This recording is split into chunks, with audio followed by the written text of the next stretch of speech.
Frank's here. He But- doesn't want to be here. Did you know Frank was in the garden? Yeah. He was here Does he before know? all of us. Oh. Oh, I asked Does he him, I want said, to- Frank, you're going to be in the pictures? And he said no. I think we're good with this.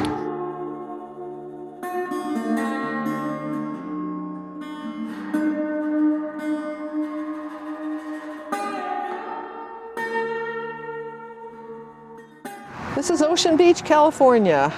We're not an incorporated city. It's just a beach area of San Diego. So it's the 92107 zip code.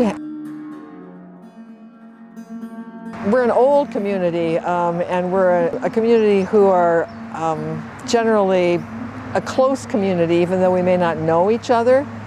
There's an Ocean Beach closeness because of the history here.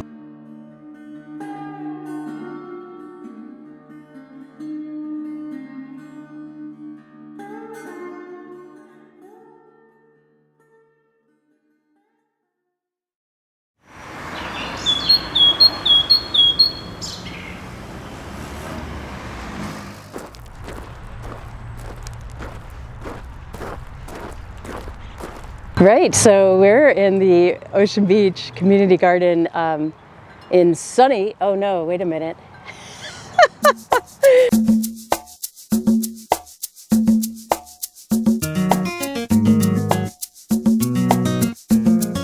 We have a very, very interesting climate, microclimate here in the perimeter of the OB Community Garden.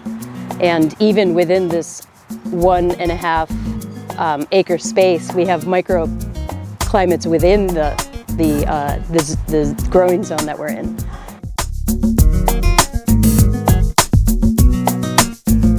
We have guidelines that we expect gardeners to abide by. We want them to be successful.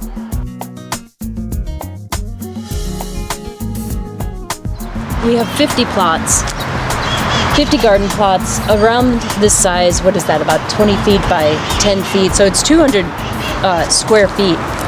And each gardener, you know, that's their space. They can grow any type of vegetable they like, you know, whatever they consume, you know, that's their choice. And then check this out. This is what. This is for our April 9th event. And Yeah. this is for April 9th also. This is from one of my garden magazines. But, Oh, I love it. and it shows zones, comments, all of this stuff. And then back here is for the Boyds. Oh, very nice. So I think that would be good to hand out to anybody anyway.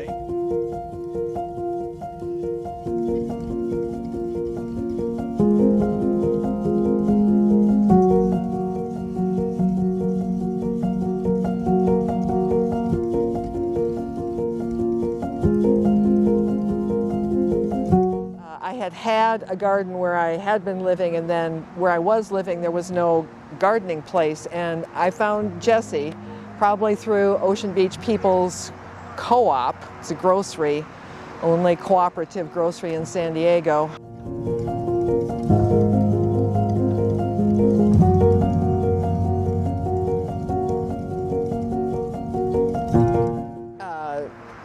Met up with Jesse Schwartz, who had a community garden on the side plot of a neighbor's yard.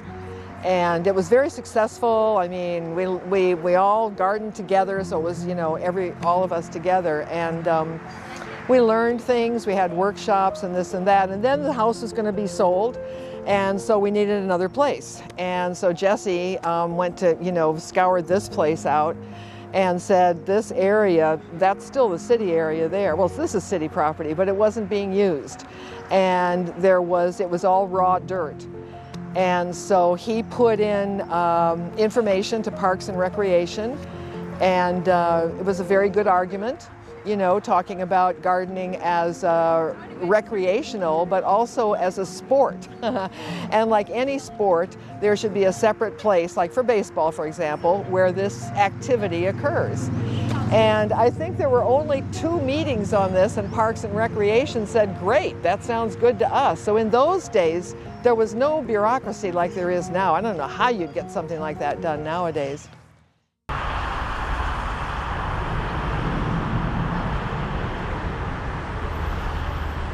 Bulbs came up from last year and they're kind of amazing. They're some of the biggest freesias I've ever seen, and some really cool colors. And they smell so delicious. I love to bring them home, but they're just going crazy here. So I'm very proud of this stand of flowers.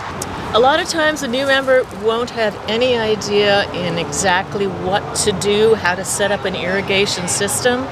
So I really try to get them to know that they can always reach out to me, because I'm here probably an hour every day. I don't have a work schedule that restricts that.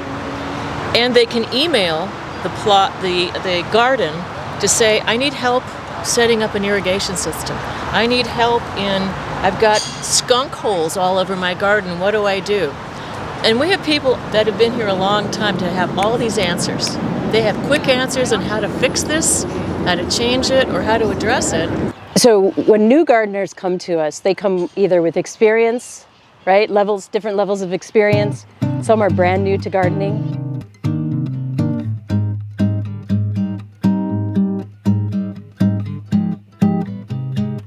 We take the educational aspect very seriously.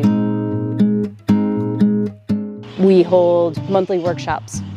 That's for gardeners in the OB community garden, but also for the community at large.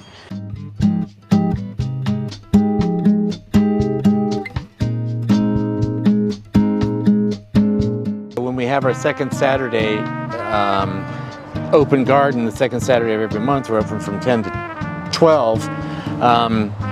Getting more of those people in here, because that didn't necessarily happen a lot, and so we're finding more and more repeat people that are coming in on the second Saturday with their children.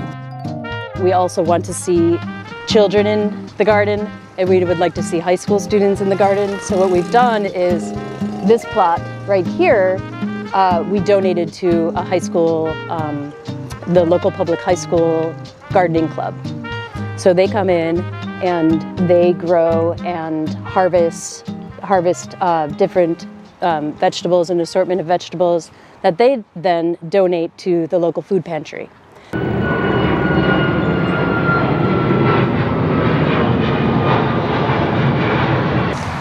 So maybe we'll have two-sided.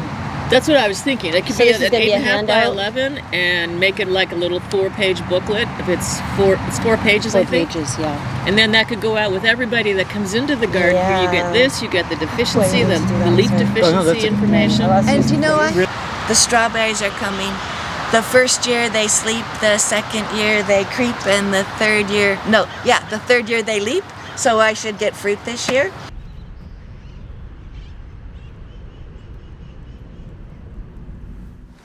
So I have oregano growing, potatoes, onions, Brussels sprouts, asparagus, some greens, and so it's sort of the end of the winter garden, going into the spring and summer garden vegetables. So it's a transition time. This is perfect for the 9th. The 9th. Just saying, Yeah. here's a guide for you to look and see what you can grow, because my ulterior motive is to undermine the bee argument. Yes. That's what I was thinking. And I was thinking that even if we don't decide maybe we should postpone the decision on if we get bees or not until we try something different. And I think that educating everybody about pollinator plants and getting them, excited to grow them in their garden, that might be the natural way. Yeah, the thing about gardening is it takes work. It's like anything, and plants need our care. Flowers are done. What I put in here are beans. And every 3 months or 2 months or so, pull all these out. They're done. They're tired by then. Put in the new crop, and that starts anew. So all year long, there's something growing in San Diego. Urban farming, so urban areas in this country and across the world are growing, right? That's the reality. So the more we can develop and set aside space for community gardens, the better we will be in terms of a society.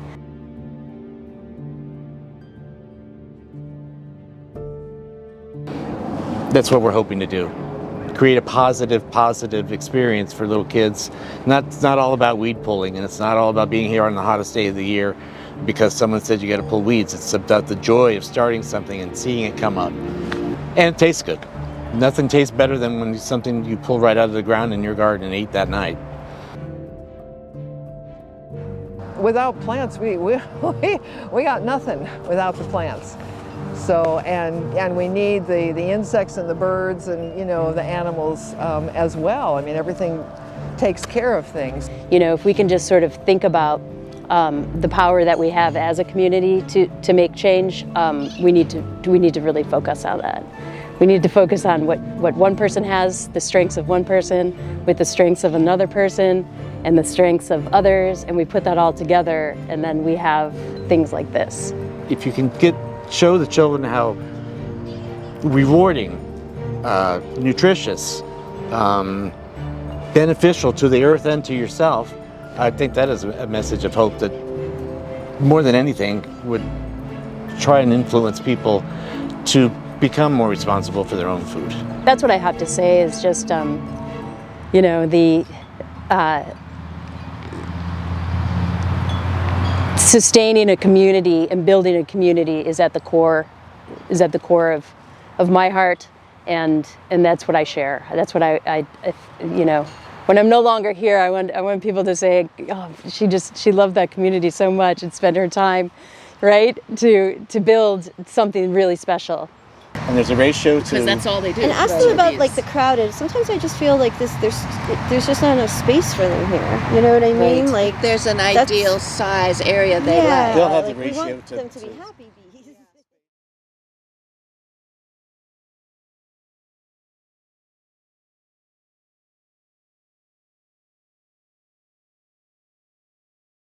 He said, the earth is still alive and breathing. The very soil heaves with movements and activities. Even the minerals blink in the sun. Once, several of us sat in a circle with our eyes closed while Jesse Schwartz spun out a fantasy of Ocean Beach. After the people had banned the cars, they lined the walkways with fruit trees, oranges and pomegranates and pears, peaches and lemons.